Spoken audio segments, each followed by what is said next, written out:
اپنے پیارے نانا حضرت محمد صلی اللہ علیہ وآلہ وسلم سے روزے کے فضائل سن کر حضرت امام حسین علیہ السلام نے بچپن کا پہلا روزہ رکھ لیا، جبکہ اس وقت آپ کی عمر مبارک 7 سال تھی۔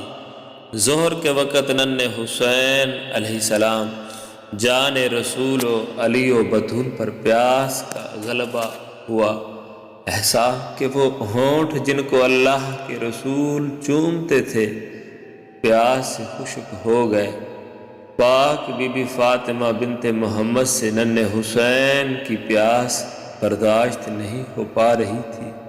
فرمایا، بیٹا آپ پر ابھی روزہ واجب نہیں ہے، افطار فرما دیجئے، مگر ننھے حسین روزہ مکمل کرنا چاہ رہے تھے۔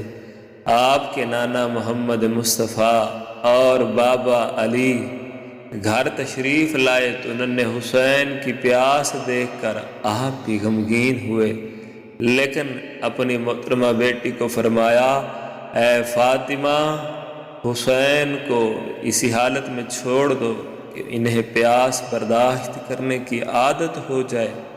اس عظیم گھر کے لیے معجزات نہ ہوں گے تو کس کے لیے ہوں گے؟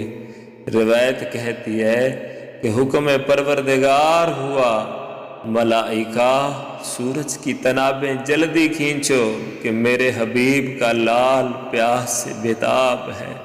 روایت میں ہے کہ جب وقت افطار ہوا اور حضرت فاطمہ علیہ السلام نے ٹھنڈے پانی کا جام ننھے حسین کو پیش فرمایا، لیجئے بیٹا افطار کیجئے، تو ننھے حسین نے فرمایا، دستور ہے جب بچے پہلا روزہ رکھتے ہیں تو بڑے انہیں انعام دیتے ہیں، میرا انعام کہاں ہے؟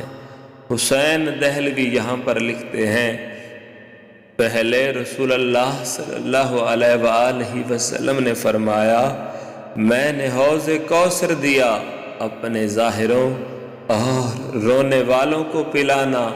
مولا امیر امام علی علیہ السلام نے وہ باغ عطا فرمایا جو رسول اللہ صلی اللہ علیہ وآلہ وسلم نے ہدیہ فرمایا تھا۔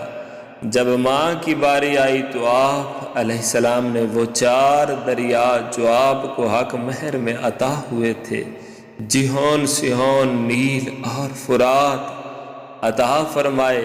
رونے کا مقام تو یہ ہے کہ جس حسین کی عہد دن کی پیاس پیارے نانا، بابا اور اماں سے برداشت نہ ہوتی تھی، وہی حسین کربلا میں 3 دن کے پیاسے شہید کر دیے گئے۔